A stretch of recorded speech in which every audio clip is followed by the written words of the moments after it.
Good morning. I'm sorry that we can't do this information session in person, and I'm going to try and make this normally 40-minute presentation a little bit shorter for you, but I wanted to make sure you had all the information on the Master Gardener Volunteer Program here in Seminole County. And after this, or, whenever you get around to watching this, I do hope that you've made it through the hurricane all right, or have finished all your storm preparations. Here at the Extension office, we're definitely scrambling to make sure that everything's put away before Milton arrives. So that said, let me get started on telling you about our Seminole County Master Gardener Volunteer Program. In addition to this video, I'm also going to be including a video that one of the volunteers made interviewing our various master gardeners on what they do at the Extension office and the different opportunities available. So make sure that you check that one out, even if you stop this video right now. I think it's a really good look at what we do here at the Extension through the Master Gardener Volunteer Program. So I'm going to be giving a brief overview of the Master Gardener Volunteer Program, the application process here in Seminole County, what the class schedule is going to look like, a brief view of volunteer opportunities, and I'm just going to really quickly look over those because I do have that second video that you can watch with the volunteers. I can't take any questions, but if you have any, please email them to me. And then the meet and greet version of this will be watching that video with the Master Gardeners. So I'm part of the Extension Service, and the Extension Service is a nationwide educational network. It's found in each state and territory of the United States, and the Land Grant University is the main, hub of this particular program within each of the states and territories, with a network of local and or regional offices. And the job of the Extension Service is to reach out with the research from the Extension Land Grant University, educate the students in that particular area, as well as actually have the Extension office, which takes that research from the university, translates it into something usable, and then gives that information to the community around them. And that's a big part of the Master Gardener volunteer process and program, is taking that land grant university research and making sure that it gets into the community. So University of Florida and Florida A&M are the two land grant universities here in Florida. I'm part of University of Florida land grant institution though. So the University of Florida Extension is a partnership between the University of Florida and county governments. All 67 counties in Florida have an extension presence, and most also have a Master Gardener volunteer program. I think we were up to something like 57 out of 67 counties with a Master Gardener volunteer program. And we have been here serving our Florida communities for over 100 years now. So this is a long-standing program. Master Gardener volunteers got their start in the 80s. As a Master Gardener volunteer, you volunteer for both the University of Florida Institute of Food and Agricultural Sciences, which is the extension branch of University of Florida, and you also volunteer for the county, which on my side of things means that there's more paperwork that I have to do. On your side of things, it just means that you are volunteering for both the University of Florida and you're volunteering within your county for Seminole County. Just a quick overview of the hierarchy that you're reporting to. So we have Master Gardener volunteers at the bottom of both of these. Above that would be me. If you have any issues in the program, I'm your first point of contact. And then for the county side of things, there's my county director, who's Shane Michael. Then we have a department director, who's currently Norma Samuel up at UF. Then we have, I started doing the IFAS one. So on the IFAS side of things, we had the Master Gardener Volunteers, Horticulture, or Master Gardener Agent, that's me, County Extension Director, who's Shane Michael, the IFAS Districtor, which is Norma Samuel, Dean of Extension, which is Dr. Andrew Johnson, Senior Vice President for IFAS, and then the President of the University of Florida.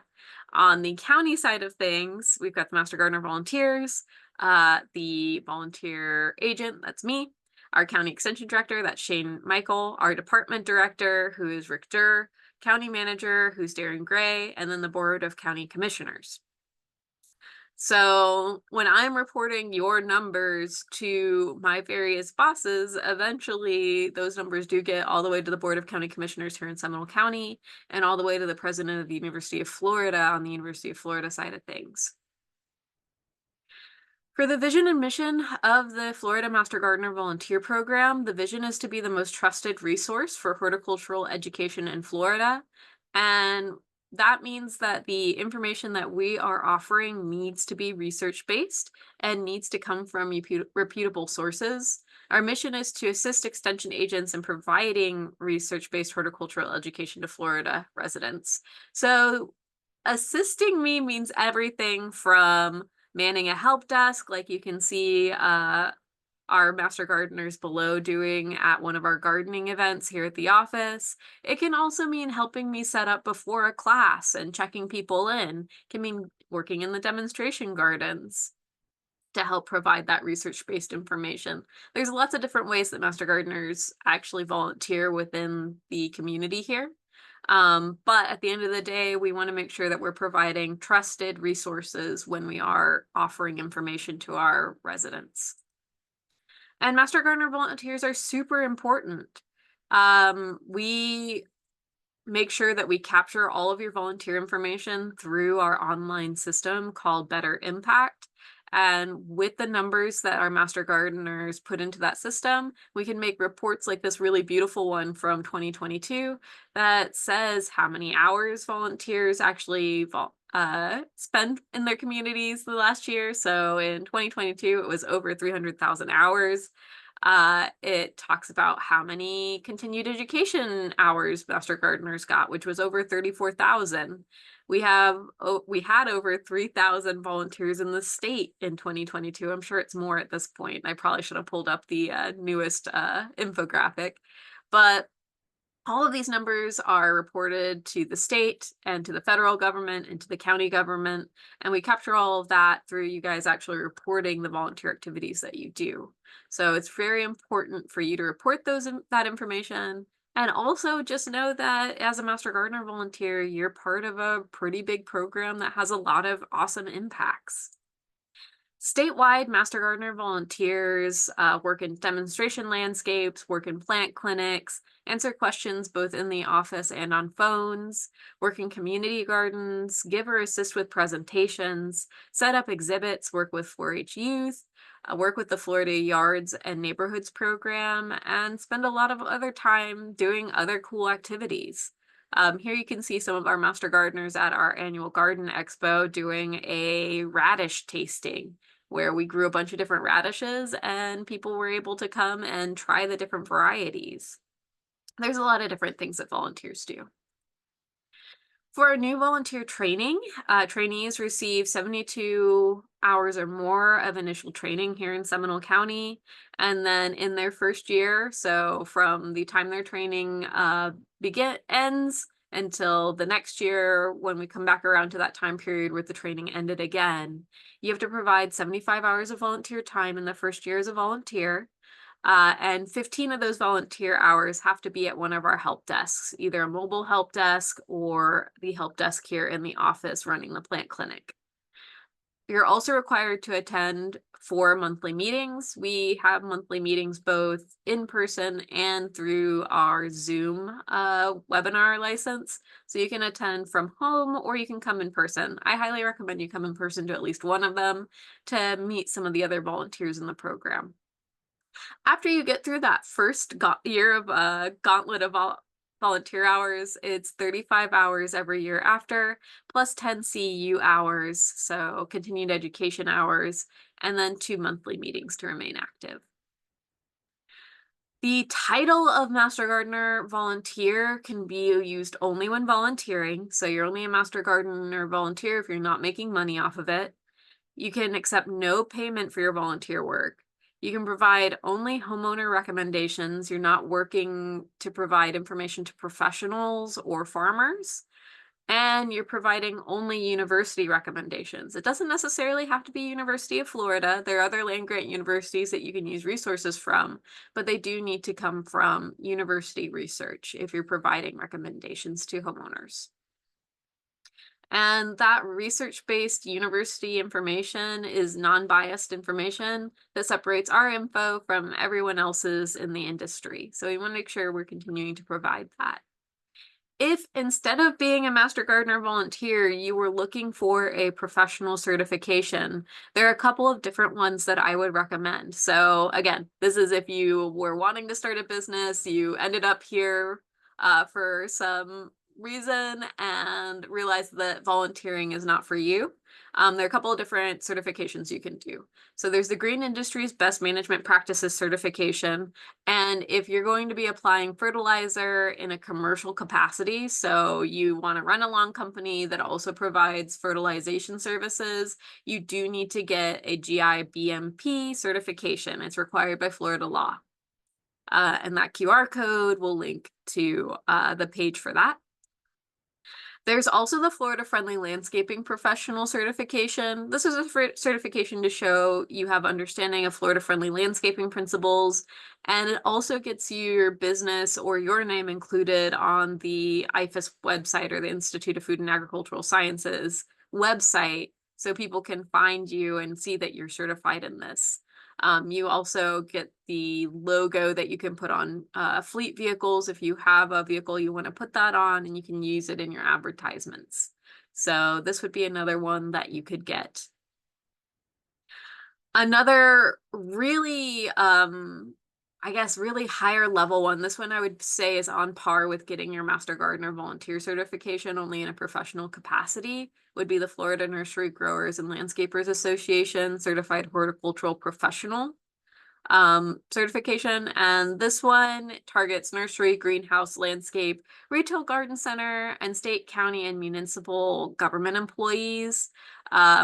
It pretty much covers everything we learned in the Master Gardener volunteer program, but it has its own testing, and it has its own CEUs you have to keep track of, and I forget what the fee is for this one.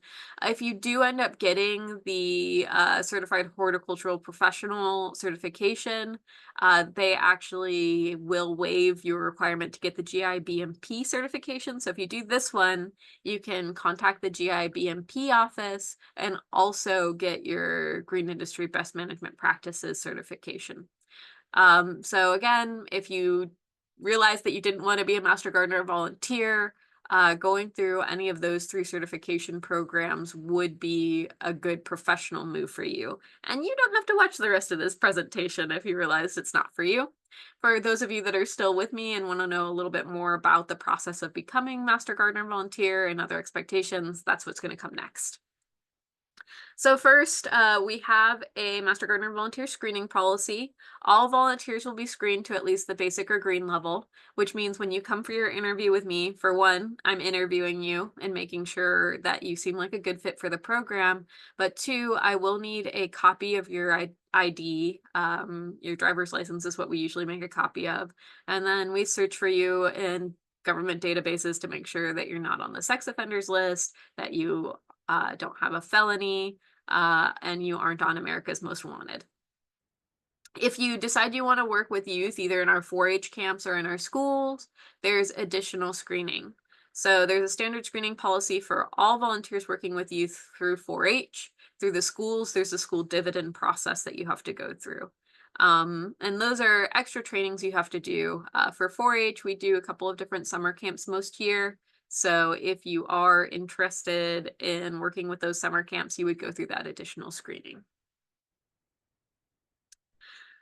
And for those continued volunteer education units that I talked about, that are required on your second year forward, there are a couple of different ways you can do that. We have meetings both for our monthly meeting here at the office, as well as a help desk meeting, herb garden meeting, a lot of different educational meetings that you can do.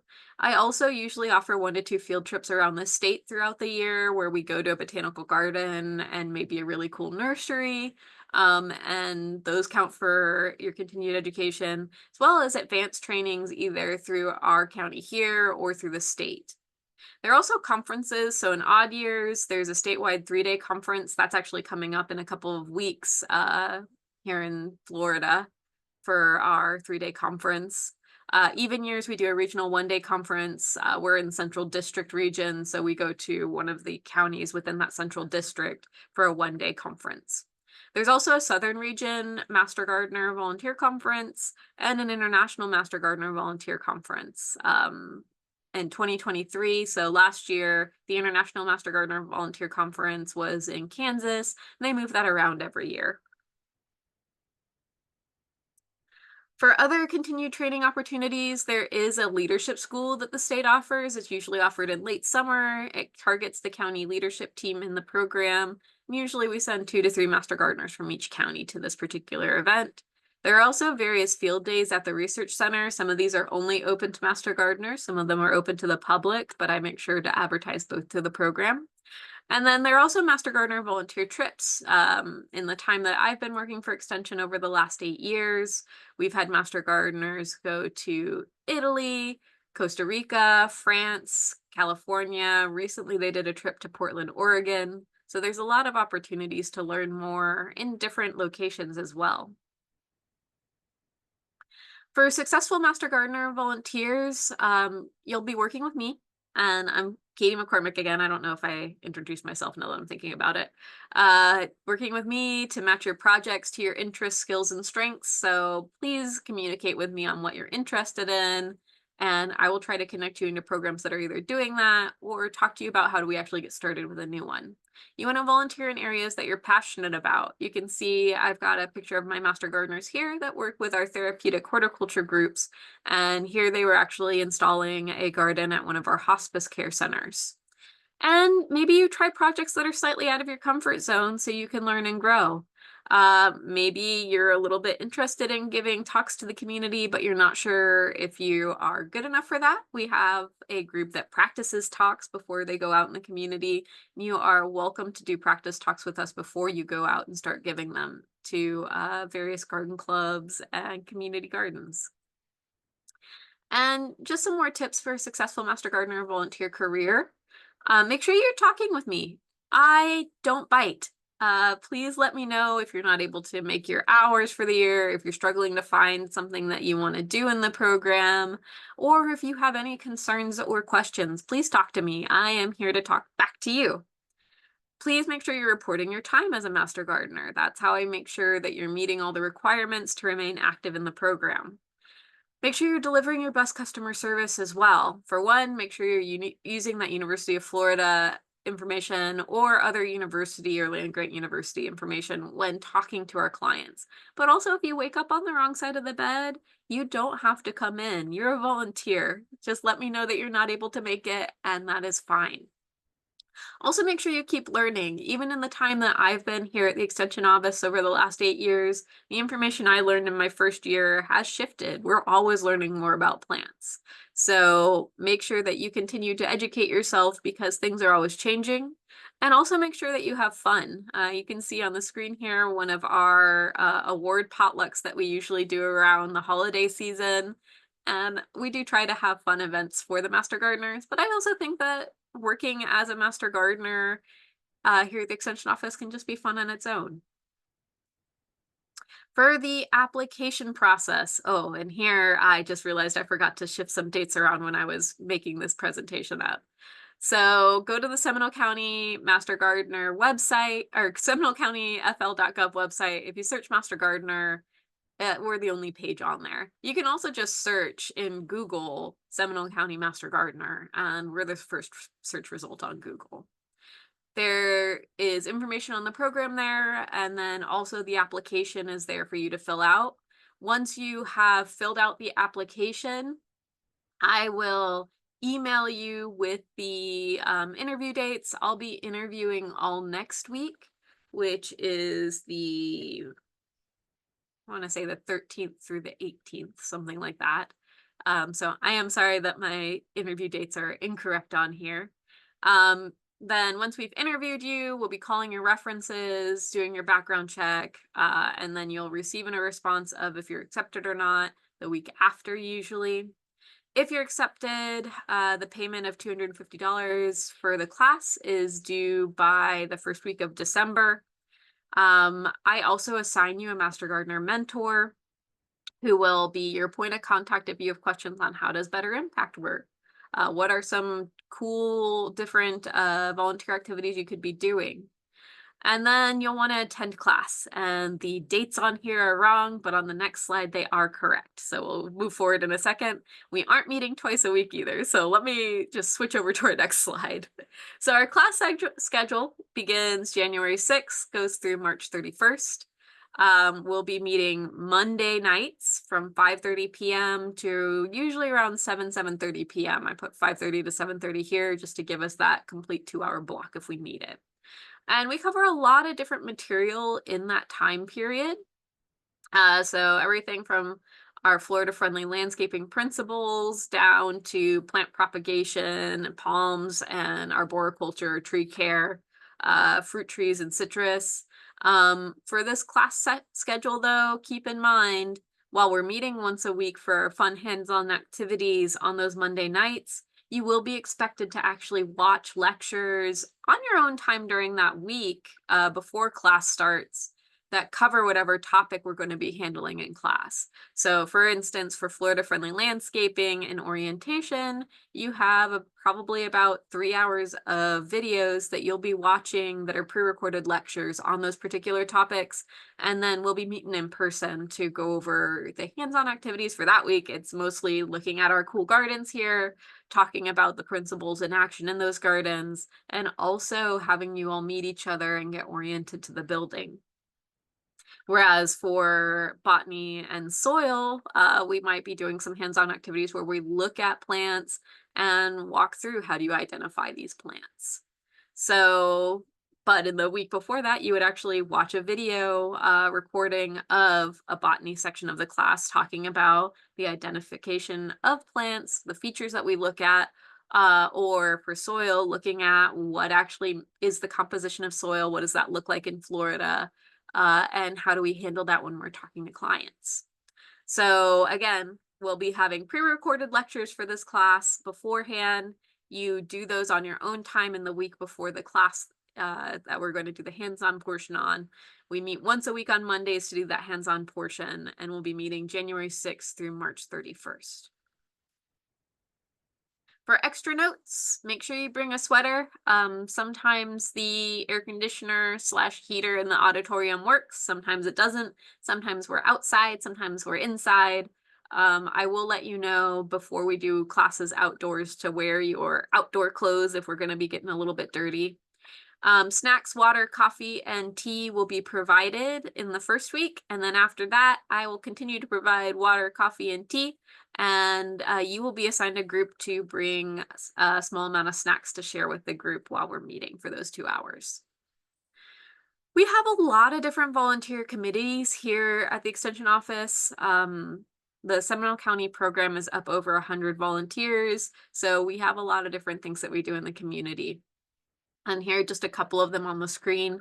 Feel free to pause the video if you want to actually read through those. We also have various volunteer opportunities that are one-off opportunities, and you can see them on the screen here. Again, if you'd like to pause and take a look at those. I wanted to dive a little deeper into some of these different committees though. So first, we've got our Expo committee. Our Garden Expo and plant sale happens once a year in February. You guys will be in class while this is being prepped for. This year it's going to be on February 22nd. And this is the biggest event we have of the year. We have about 40 vendors show up, set up in our parking lot. We make sure all the demonstration gardens are looking at their most beautiful. And we do educational talks throughout the day all over the landscape here. There is a planning committee that starts planning this about August of the year before. And typically we have between 1,000 and 1,600 visitors coming through the Extension Office on that day. So it is a very much an all hands on deck. We need as many people helping as possible kind of activity.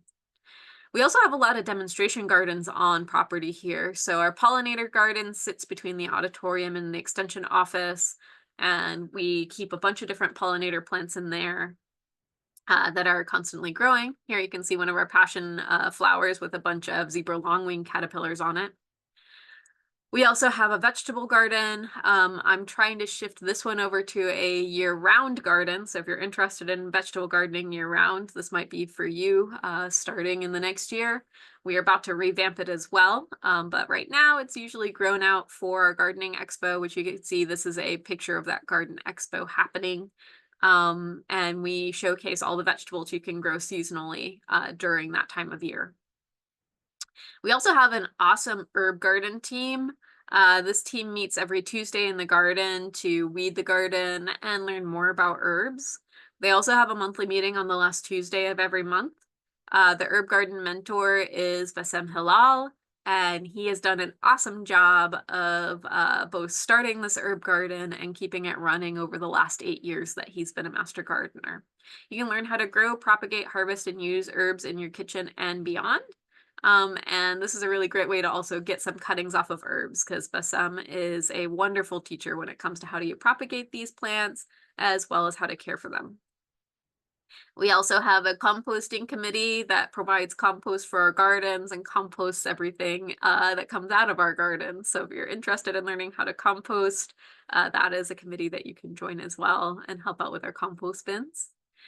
The Museum of Seminole County History also has an educational vegetable garden out back, and they are always eager for more help. I think we have 2 master gardeners that work over there semi-regularly, one that's there every week.